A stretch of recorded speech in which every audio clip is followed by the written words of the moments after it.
and the Preston Moore Real Estate Group. So this is for our littlest She Tries ages 5 to 14. So we are so excited to have this group. Thank you so much for entrusting us with your children. And if someone still needs to register, they still have time. So first of all, you can check out my cool hat that the Preston Moore Group offered to the first 50 participants that signed up for the She Tries. And I will say we have reached those 50 participants, but don't let that stop you from signing up. You'll still get all the swag, you'll still get the cool race shirt for your little girls, and if we have anyone that doesn't check in, you can always check back at the end of the event to see if we have any more hats. All right, so your packet pickup is 326 on Friday. That is at Fleet Feet at Carnes Crossroads. That's located at 2509 North Main Street in Somerville.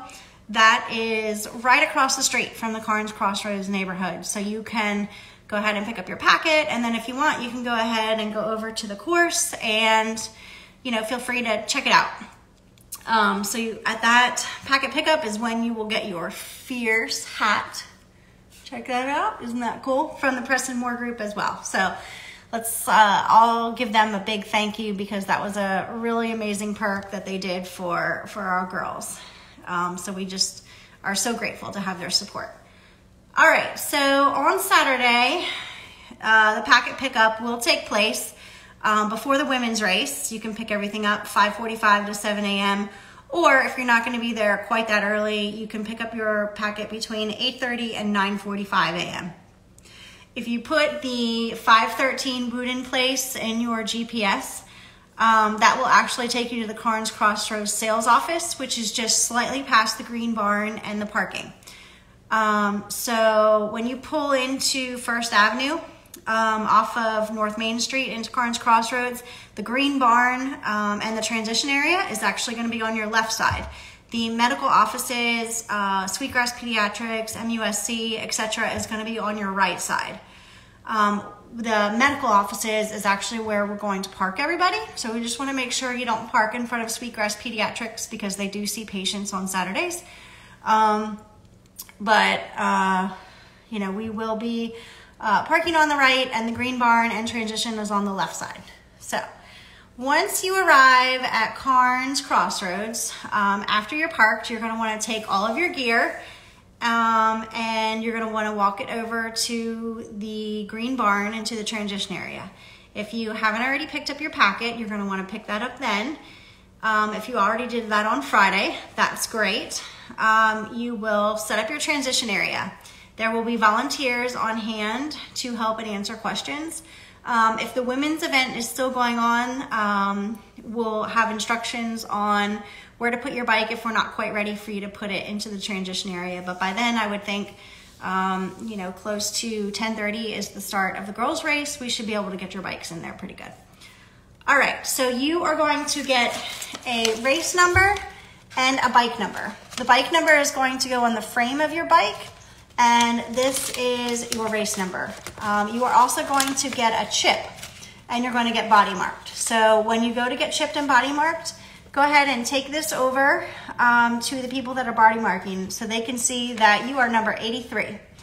And they will put that number on your body with a marker, and then they will give you chip number 83, so that way we have your time with your name, and there's no confusion. After that, you are going to put on your colored wristband.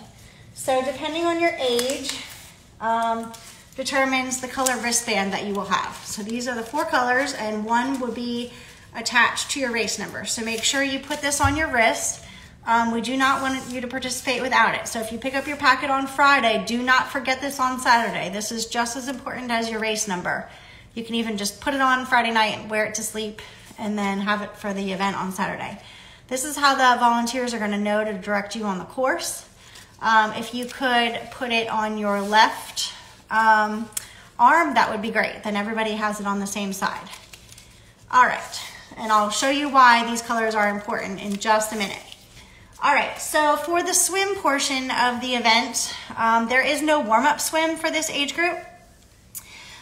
You will seed yourself in the swim according to, most likely the volunteers will ask you if you are on a swim team or, you know, what your level of swimming is. They'll try to gauge and they'll put you in line according. You may use any stroke that you want for the swim, and you can pause at any time. The 5 and 6-year-olds can use a flotation device if needed. They could use a pool noodle. They can use a little life jacket. They can use whatever they need to get through the swim.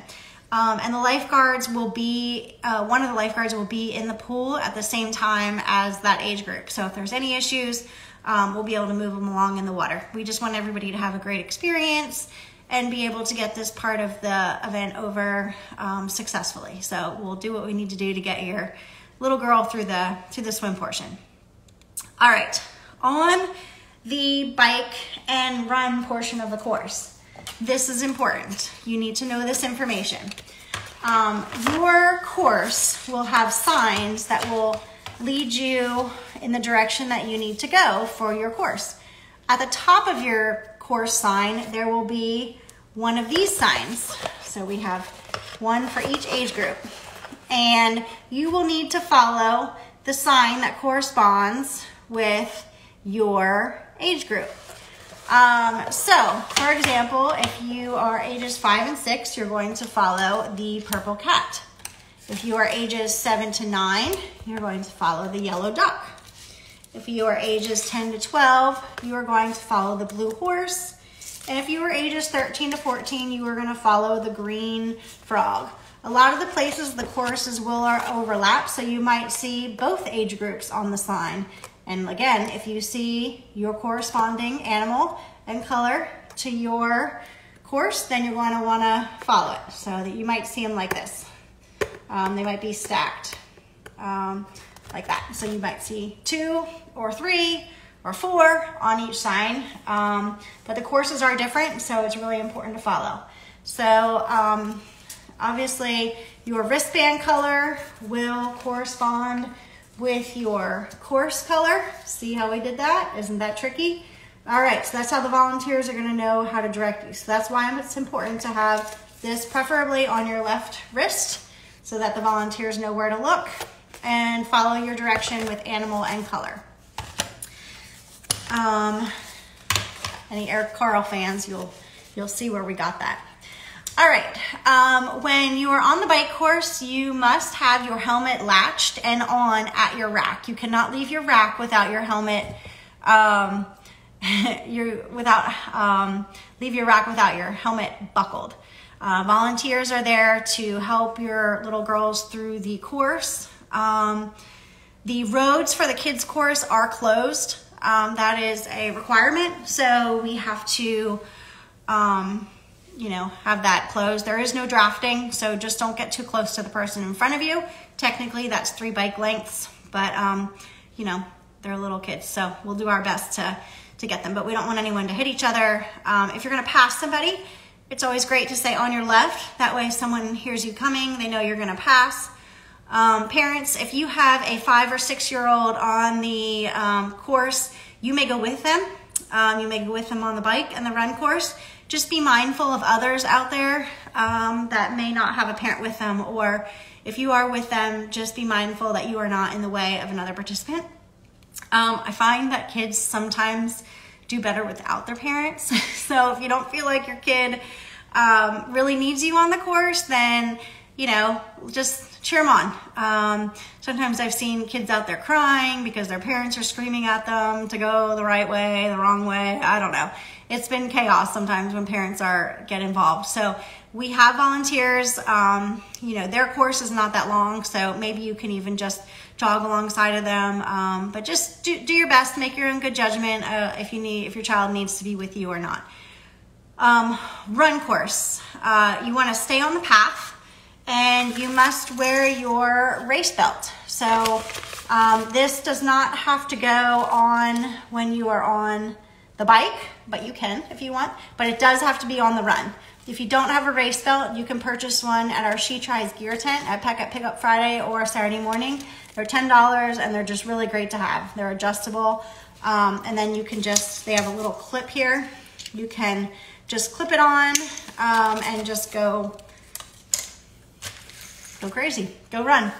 No headphones, that's a USAT safety rule. And then for parents, spectators, you cannot be on the deck with your children. I'm on mute.